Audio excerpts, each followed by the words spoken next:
이재명 대통령이 국민참여단과 함께 부처별 업무 보고에 참석했습니다.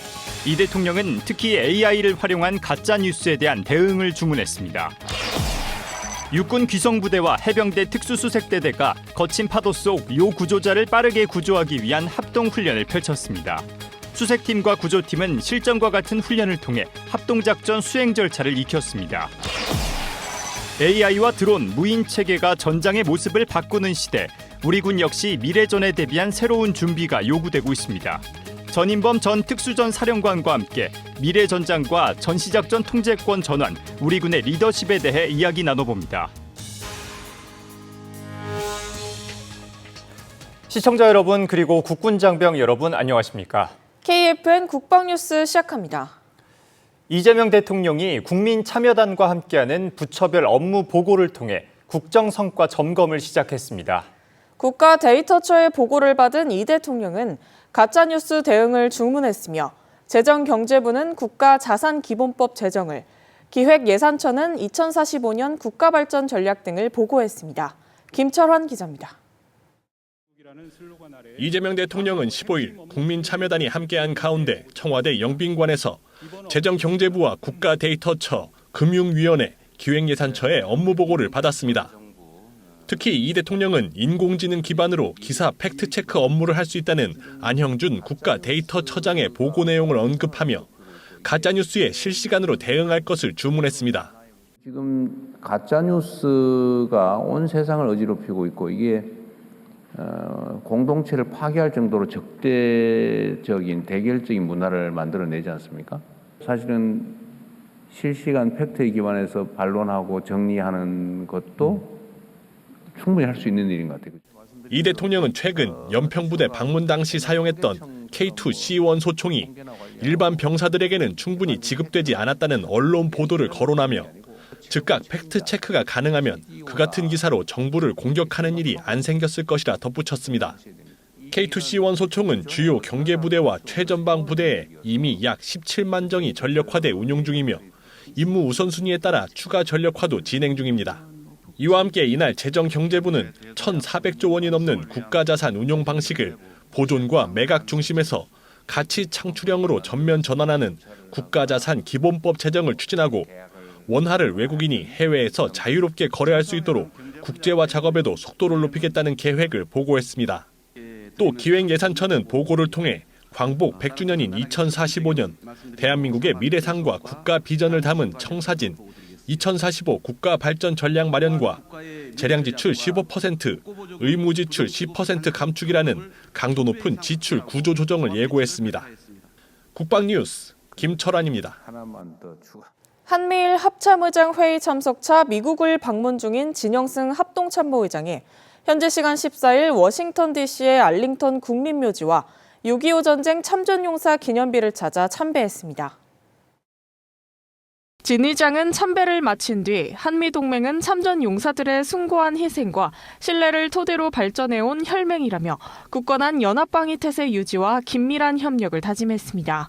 이어 대한민국의 자유와 평화를 수호하기 위해 헌신한 미군을 비롯한 유엔군 참전 용사들의 고귀한 희생에 깊은 경의를 표했습니다. 한편 진 의장은 현지 시간 15일 한미일 합참의장 회의에 참석해 북한의 핵미사일 위협 공조 방안 등을 논의하고 한미 한일 양자회담도 가질 예정입니다. 정부가 최근 아빠 육아휴직 비중이 지난해 상반기와 비교해 더 큰 폭으로 늘어났다고 발표했는데 준4군 체제를 준비하고 있는 우리 군의 모습은 어떨까요? 김효진 기자가 살펴봤습니다.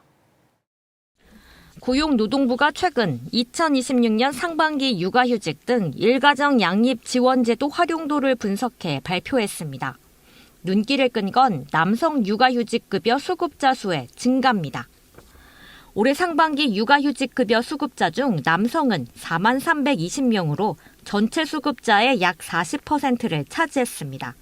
쉽게 말해 10명 중 4명은 아빠 육아휴직자인 겁니다.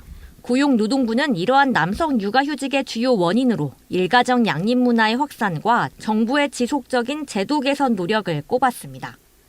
남성 비중이 압도적으로 많은 우리 군 역시 오래전부터 제도 안착을 위해 다각적인 정책적 노력을 기울여 왔습니다. 대표적인 것이 바로 양성평등위원회입니다. 국방부 양성평등위원회는 2018년도에 발족을 했는데요.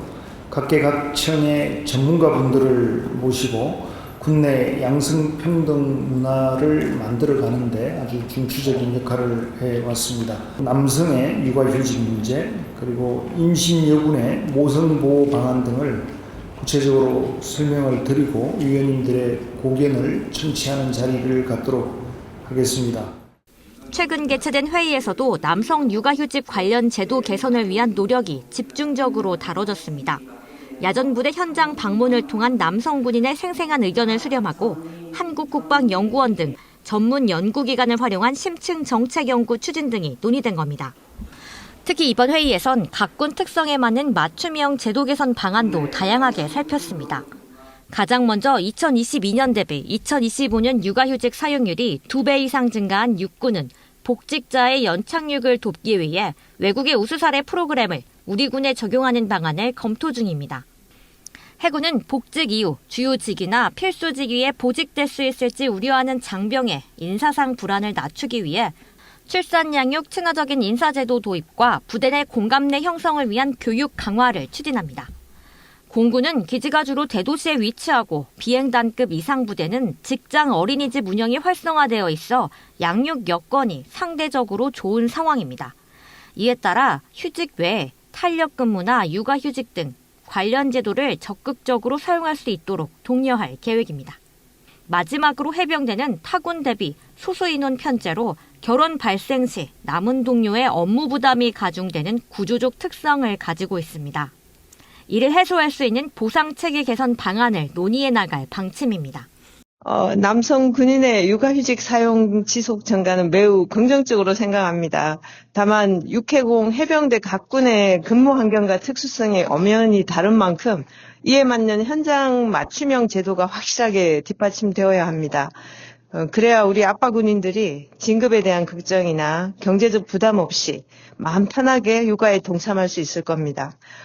위원회 차원에서도 장벽 없이 다양한 제도가 현장에 맞게 만들어지도록 지속적으로 관심 가지겠습니다. 일과 가정의 양립은 간부의 복무 여건을 실질적으로 개선하고 임무 수행 역량을 극대화하는 강군의 기본 토대입니다.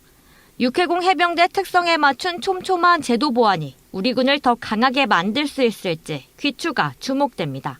국방뉴스 김유진입니다. 거친 파도와 제한된 시야 속에서도 요구 조자를 신속하게 찾아내기 위한 훈련이 펼쳐졌습니다. 육군 귀성부대와 해병대 특수수색대대가 합동 탐색구조 훈련을 통해 구조작전 수행 능력을 점검했습니다. 차성효 기자입니다. 육군과 해병대가 서로의 장비를 점검하며 입수 준비에 돌입합니다. 잠수복부터 산소통까지 모든 장비를 꼼꼼히 갖춘 장병들이 거침없이 바다로 뛰어듭니다. 육군 특전사령부 귀성부대와 해병대 특수수색대대가 지난 6일부터 열흘간 합동 탐색구조 훈련을 실시했습니다. 경북 포항시 일대에서 진행된 이번 훈련은 해상과 수중 환경에서의 합동 구조작전 수행 절차를 익히기 위해 진행됐으며 양부대 장병 90여 명이 참가했습니다. 3개조 합동 탐색구조팀을 구성한 장병들은 요구조자 발생 상황을 가정해 수중 탐색구조 FTX를 실시했습니다. 지금 제 뒤로 보이는 해상 15m 지점에서 합동 탐색구조 훈련이 이어지고 있습니다. 대원들은 목표 지점으로 동시에 진입해 실종자를 신속하게 인양한 뒤 안전하게 이탈하는 전 과정을 실전처럼 숙달하고 있습니다. 임무 브리핑 후 특전사 귀성부대원으로 구성된 수색팀이 먼저 고무보트를 타고 작전 지점으로 투입했습니다. 수색팀은 사고 원점을 중심으로 2개의 작전 구역을 설정하고 원을 그리며 탐색을 이어갔습니다. 수색팀이 요구조자를 발견하면 해병대 특수수색대대원으로 구성된 구조팀이 투입돼 구조 임무를 수행하면서 합동작전 수행 절차를 익혔습니다. 이번 훈련은 포항의 해상, 연안 환경에서 탐색구조 능력을 높이는 데 중점을 뒀습니다. 다양한 상황에서도 신속하고 안전하게 임무를 수행할 수 있도록 팀워크와 구조 절차를 집중적으로 숙달했습니다. 실전과 같은 훈련을 통해 전우들과 팀워크를 더욱 향상하는 계기가 되었습니다. 어떠한 임무가 부여되더라도 완수할 수 있도록 능력과 태세를 갖춘 특전대원이 되겠습니다. 귀성부대와 처음으로 호흡을 맞춘 해병대 특수수색대대원들은 이번 훈련이 양부대의 수중 탐색 구조 전술을 공유하는 뜻깊은 시간이었다고 전했습니다. 이번 합동 탐색 구조 훈련을 통해 육군 기성부대와 전술적 노하우를 서로 공유하며 상호 운영성을 강화할 수 있었습니다. 언제 어디서나 부여된 임무를 충실히 수행할 수 있는 전천후 해병대가 되기 위해 앞으로도 최선을 다하겠습니다. 귀성부대와 해병대 특수수색대대는 이번 훈련에서 도출된 발전 사항을 바탕으로 합동 훈련 모델을 지속적으로 정립해 나가겠다고 밝혔습니다. 국방뉴스 차성유입니다. 육군 7기동군단이 임무형 지휘문화 정착을 위한 토론회를 열고 현 실태를 분석하는 자리를 가졌습니다. 네 번째로 열린 기동전 연구소 토론회에선 임무형 지휘가 제대로 발현되지 못하는 현 실태를 살펴보고 이를 극복하는 방안에 대해 논의했습니다. 임무형 지휘는 사람을 부품이나 도구로 생각하는 순간 될 수가 없습니다. 서로 존엄한 주체로서 존중해주고 이를 통해서 임무형 지휘 문화의 뿌리와 토대를 갖춰 나가고자 합니다. 이어 최성진 육군 7기동군단장은 임무형 지휘에 대해 지휘관의 의도를 이해한 부하가 명령이 닿지 않는 순간에도 스스로 판단하고 행동하는 거라고 덧붙였습니다. 이에 맞춰 임무형 지휘 용어를 의도 기반 활동으로 바꾸는 게 제안됐습니다. 앞서 군단은 임무형 지휘 정착을 위해 7번에 달하는 간담회를 진행했으며 이번 토론 결과를 바탕으로 정착에 힘쓸 방침입니다. 육군 1사단 무적할여단 장병들이 강한 경계작전 중 뱀에 물린 민간인을 구조했습니다. 무적할여단 장단대대 윤주성 중위와 김근형 중사, 은진욱 상병은 지난달 20일 강한 경계작전 중 민간인의 다급한 구조 요청을 들었습니다. 현장에는 낚시를 하던 시민이 뱀에 물려 통증을 호소하고 있었고 윤 중위는 환자 상태를 확인한 뒤 벨트를 활용해 응급조치를 실시했습니다. 김 중사와 은 상병도 현장 통제와 구조 활동을 도우며 환자가 병원으로 이송될 수 있도록 힘을 보탰습니다. 이후 건강을 회복한 시민은 부대를 찾아 감사 인사를 전했고 장병들은 국민의 생명과 안전을 지키는 것은 군인의 기본 사명이라며 앞으로도 맡은 임무에 최선을 다하겠다고 밝혔습니다. 병무청이 서울지방병무청에서 법무부, 성평등가족부, 재외동포청과 함께 재외국민 병역이음 정책지원협의체 출범식을 열었습니다. 지난 14일 열린 협의체는 해외 거주 재외국민들이 병역과 국적 관련 정보를 제때 제공받지 못하는 문제를 해소하고 병역이행 전 과정을 통합 지원하기 위해 마련됐습니다. 앞으로 문제를 해소하고 병역이행 전 과정을 통합 지원하기 위해 재외공관과 유관기관을 연계해 대상자를 발굴하고 병역, 국적 정보 제공과 입영준비 체험 프로그램, 제도 개선 과제 발굴 등을 추진할 계획입니다.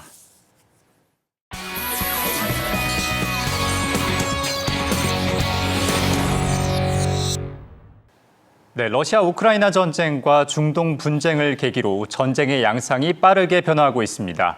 AI와 드론, 무인 체계가 전장의 모습을 바꾸면서 우리 군 역시 미래전에 대비한 새로운 준비가 요구되고 있는데요. 오늘은 전인범 전 육군 특수전 사령관과 함께 미래전장의 변화와 전시작전 통제권 전환, 그리고 대한민국 군이 갖춰야 할 리더십에 대해 이야기 나눠보겠습니다. 안녕하십니까? 네, 장군님, 최근 우크라이나 전쟁과 또 중동 전쟁을 보면 드론, AI, 무인 체계 같은 첨단 전력들이 전장의 양상을 좀 많이 바꾸고 있습니다. 이 같은 전장의 변화를 어떻게 바라보고 계시며 또 우리 군이 지금 당장 준비해야 할 과제는 뭐라고 생각하십니까? 지금 말씀하신 대로 전쟁의 양상이 급격하게 변하는 이런 상황에서 우리가 지금 해야 될 것은 생각의 전환을 획기적으로 하지 않으면 안 된다는 겁니다. 그동안 우리가 알고 있던 지식, 또 상식, 또 특히 개인들이 갖고 있는 어떤 경험, 이런 것들을 현재 상황을 잘 분석을 해서 사고를 완전히 바꾸지 않으면 다가올 어떤 위협에 대해서 또 다가올 어떤 도전에 대해서 과연 효과적으로 대응할 수 있을까 하는 그런 의심이 드는 시기라고 저는 봅니다. 네, 정부는 미래전장 환경에 맞춰 우리 군의 역량을 지속해서 강화하고 있는데요. 특히 전시작전 통제권 전환도 중요한 과제로 꼽히고 있습니다.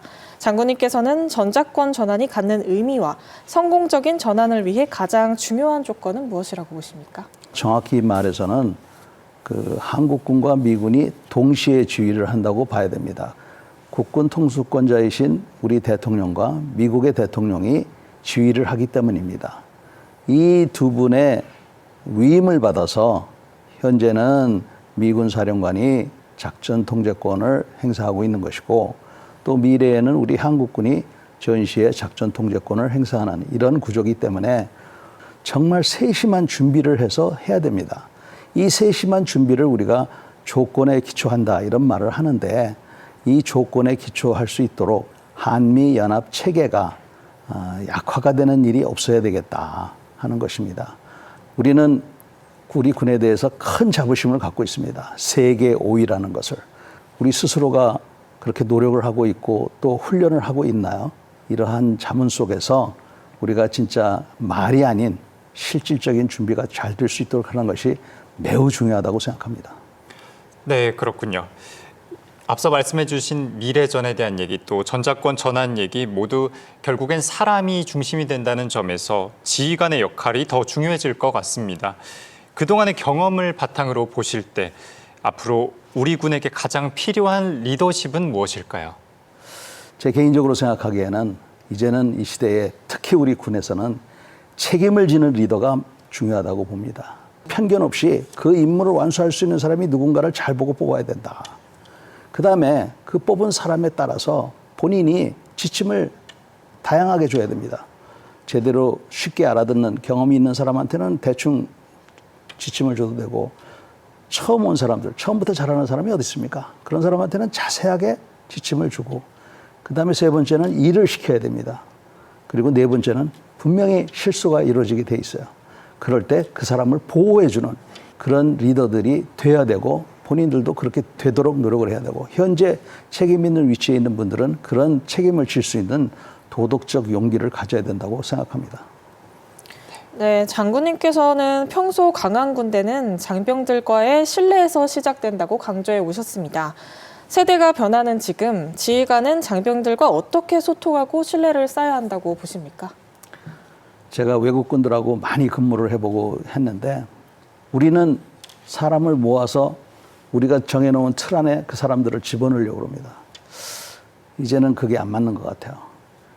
많은 사람을 갑자기 모아가지고 단기간 내에 어떤 전투 부대를 구성하려면 그렇게 하면 되는데, 이제는 우리 사회가 그렇게 안 되기 때문에 이 프레임을 크게 만들어야 됩니다. 간부의 무한 책임도 없애고, 개인의 책임도 늘리고, 또 개인의 어떤 니즈도 생각해주는 이런 군대가 되면 아마 많은 젊은이들이 그런 그 군에서 얻을 수 있는 여러 가지 그 경험적 요소에 대해서 긍정적인 부분을 찾지 않을까, 저는 그렇게 봅니다. 네, 마지막 질문 드리겠습니다. 급변하는 안보 환경 속에서 지금 이 순간에도 나라를 지키고 있는 우리 장병들, 또 군인의 길을 택하기 위해 준비 중인 청년들에게 꼭 하시고 싶은 말씀이 있으실까요? 지금 같은 여건이 아닌 여러 여건 속에서 어려움을 겪고 있는 우리 병사 여러분, 젊은이 여러분 감사드리고요. 그 다음에 간부 여러분, 제가 요즘 여러분들을 보면 야, 내가 지금 같으면 과연 소대장, 중대장을 할 수 있었을까 하는 생각이 들 정도로 여러분들이 어려움이 있다는 걸 제가 잘 알고 있습니다. 그러나 여러분들이 아니면 이 나라는 누가 지키겠습니까? 어렵더라도 나라를 지킨다는 그런 긍지를 가져주셨으면 좋겠습니다. 네, 진심이 담긴 응원 감사합니다. 지금까지 전인범 전 육군 특수전 사령관과 함께 이야기 나눠봤습니다.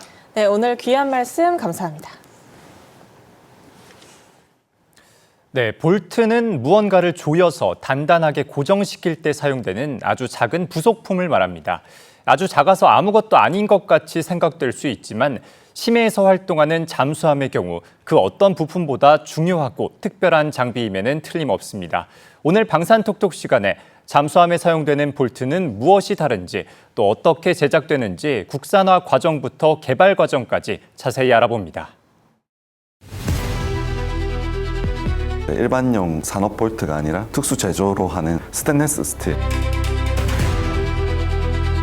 자주국방에 대한 사명감을 가지고 이어나갈 그런 계획을 가지고 있습니다. 근데 볼트라는 것들이 보면 메인 모듈을 연결해주고 기능적으로 완성을 시켜주는 부분이기 때문에 볼트가 단순히 강하게 체결된다고 좋은 것도 아니고 스펙에 맞게끔 적절한 강도와 어떤 기능을 유지하는데 목적을 두고요. 기본적으로 이제 항복, 인장, 강도 어느 정도의 힘을 받았을 때까지 버티느냐, 변형이 오느냐, 이제 그런 것들이 핵심으로 돼 있고 그런 조건들이 충족되면서 어떤 깨짐이라든지 외부 충격에 버틸 수 있는 그런 강도를 가지고 그런 것들이 메인으로 취급되는 부분이라 가지고 그거에 포커스를 맞춰서 제작하는 게 저희의 또 주요 목적입니다. 저희가 처음에 이 국산화 사업을 시작한다 했을 때 1,800여 아이템 정도가 이제 체결료로 나왔는데 저희가 첫 단계에서는 이제 전량 자체는 국산화를 못 시키고 독일 잠수함을 한국형 잠수함으로 바꾸는 작업을 했기 때문에 독일형 잠수함에 들어가는 체결료들을 우리나라에서 조달하고 생산할 수 있는 구조로 만드는 작업을 하는데 좀 시간이 많이 걸렸고요. 처음에는 잘 못했던 부분들도 이제 다 국산화 시키면서 이제 전체를 이제 다 공급할 수 있는 수준까지 된 상태입니다. 원래 이게 나사라는 게 미국에서 기반이 된 유니코드 나사와 그리고 이제 유럽 쪽에서 돼 있는 M 코드 이렇게 나눠지는데 미국은 이제 인치를 쓰는 거고요. 이제 유럽 쪽은 밀리미터를 쓰는 그런 개념으로 좀 다른 거고요. 거기에 따라서 정해져 있는 간격이 얼마다 아니면 뭐 간격 내 몇 개 산이 있어야 된다 이런 것들은 이제 규정에 맞춰가지고 스펙에 나와 있는 부분이 있고 나사 같은 경우는 나사의 모양에 따라 가지고 일반적인 우리가 산이 있고 그런 변형된 뭐 둥근산, 뭐 사다리꼴산 등 각각 맞춰가지고 체결력이 필요한 용도에 따라 가지고 뭐 간격이라든지 높이라든지 이런 것들이 조금 상이하게 적용이 될 수 있습니다. 그래서 저희도 잠수함에 들어갈 때 어느 파트에 어떻게 다루냐에 따라서 이런 걸 쓸 수도 있고 그밖에 저희는 이제 뭐 터빈이라든지 이런 다른 해양 환경에 쓸 때는 조금 더 또 차별화를 두고 또 제작을 하고 있습니다. 우리 회사의 주력 제품은 이제 주문 제작형 제품인데 새끼 손톱만한부터 해가지고 뭐 3m 이상 되는 볼트까지 정말 사이즈가 다양하기도 하고 또 환경에 따라서 그 어떤 용도에 따라서 제작하는 방법이 또 달라집니다. 잠수함은 이제 심해서 사용되기 때문에 고압이기도 하고 내식성이 또 강화된 볼트들을 저희가 공급을 하고 있고요. 저희 공정을 한번 말씀드리면 저희는 이제 원소재 환봉 상태로 가져왔을 때 사이즈에 맞게 절단을 하고 그다음에 헤드가 필요한 부분은 단조를 치고 단조를 치게 됐을 때는 그 안에 있는 내부 조직이 달라지기 때문에 그 금속 조직을 균일하게 만드는 또 열처리 작업을 또 가지고 저희가 필요한 강도, 경도를 또 맞추게 되고 그런 제품을 가지고 다시 가공을 하게 됩니다. 가공을 할 때도 기본적으로 어떤 형상을 잡고 그리고 그 안에 나사가 어떤 사이즈나든지 용도에 따라서 선삭을 한다든지 아니면 전조로 한다든지 이런 과정을 가지게 됩니다. 현재까지는 전조 나사가 가지는 어떤 기능성의 피로 강도가 일반적인 선삭보다 월등하게 좋기 때문에 전조 기술을 더 큰 사이즈를 할 수 있게끔 계속 저희가 기술 개발을 하고 있는 거고요. 이게 잠수함에 사용되는 이제 볼트 체결류 중에서 이제 A480이라는 소재가 잘 쓰이는데 이거는 이제 일반적인 A4 소재보다 강도를 더 높여가지고 어떤 그 심해 환경 속에서 더 기능적으로 더 잘 버틸 수 있게끔 그렇게 변형된 그런 재질이고요. 잠수함은 내부식성 환경이기 때문에 스테인리스 스틸이 기본적인 베이스고 거기서 조금 더 성능이 향상된 제품들 이런 것들이 주로 사용되고 있어가지고 어떤 사용의 환경 자체는 다르고 기능성도 다르고 재질 성분 자체도 좀 다른 특수함을 좀 가지고 있습니다. 이 제품 같은 경우는 이제 이종 재질로 만든 제품인데요. 여기 하단 부분은 탄화금으로 만들고 위쪽은 스테인리스 계열로 만들었는데 그 잠수함 외부에 용접을 하는 용도입니다. 이렇게 한 이유가 뭐냐면 밑에 부분은 본체와 용접을 하기 위해서 이렇게 아크시드를 사용해가지고 용접을 하기 위함이고 외부에 노출되는 부분들은 부식이 돼야 되지 않기 때문에 스테인리스 스틸로 이렇게 만든 그런 제품입니다. 그래서 잠수함에 이런 제품들 외부 환경에는 상당히 많이 사용되는 제품이기도 합니다. 저희가 그 10여 년 전부터 그 한국형 잠수함 이런 국산화 개발을 해왔듯이 현재는 이제 카이와 함께 KF-21, KUH 국산화 작업을 또 진행을 하고 있습니다. 그 안에 들어가는 제품들도 어떤 고강도를 요구하는 그런 볼트들이 필요로 하고 이런 국산화 개발을 통해 가지고 저희가 자주국방 어떤 사명감을 가지고 계속적으로 연구 개발을 해가면서 또 국가의 발전에 또 기여할 수 있는 부분들을 계속적으로 노력하도록 하겠습니다. 네, 이어서 오늘의 국방단신 전해드립니다. 방위사업청이 4개 지자체 컨소시엄과 업무 협약을 맺고 방산혁신 클러스터 사업에 본격 착수했다고 15일 밝혔습니다. 방사청은 2030년까지 약 500억 원을 투입해 지역별 방산 연구, 시험 인프라와 중소벤처기업 기술 사업화를 지원할 계획입니다. 신규 클러스터는 함정 MRO, 첨단 복합 소재, AI 국방 로봇, 항공 우주 분야를 중심으로 조성됩니다. 국가보훈부가 15일 LG생활건강 희망을 나누는 사람들과 함께 취약계층 국가유공자 생필품 지원을 위한 업무 협약을 맺었습니다. LG생활건강은 생활용품과 식료품 등 2억 5천만 원 규모의 희망 박스를 기증했으며 물품은 전국 취약계층 국가유공자 1,200명에게 전달될 예정입니다.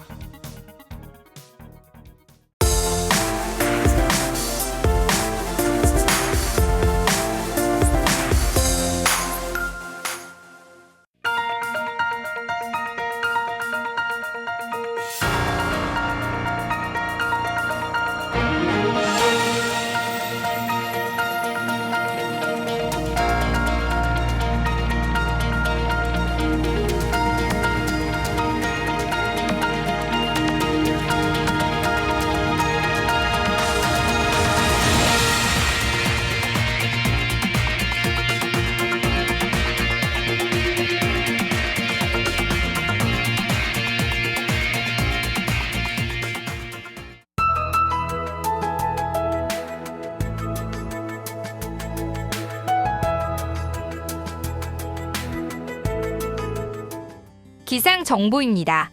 서울은 비가 그치고 하늘빛만 흐립니다. 오늘은 삼복더위 중 초복인데요. 이에 걸맞게 오늘도 날이 후텁지근합니다. 자세한 날씨 알아보겠습니다. 내일 예보입니다. 내일은 대체로 맑은 가운데 오전에는 내륙 일부 지역으로 안개가 나타나겠습니다. 충청 이남을 중심으로는 내일부터 다시 장맛비가 내리겠습니다. 많은 강수가 예상되는 만큼 시설물 관리에 유의하시길 바랍니다. 내일 아침 최저기온은 서울 23도, 강릉은 26도로 예상되며 한낮 최고기온은 서울 32도, 대구는 34도로 예상됩니다. 주간 기상 전망입니다. 충청 이남으로 나타나던 장맛비는 주말에 중부지방까지 확대되며 많은 비가 내릴 전망입니다. 기상 변동성이 큰 만큼 기상예보 잘 확인하시어 안전사고에 대비하시길 바랍니다. 이상 공군 기상단 제공 기상정보였습니다. 이것으로 KFN 국방뉴스를 마칩니다. 시청해주신 여러분 고맙습니다.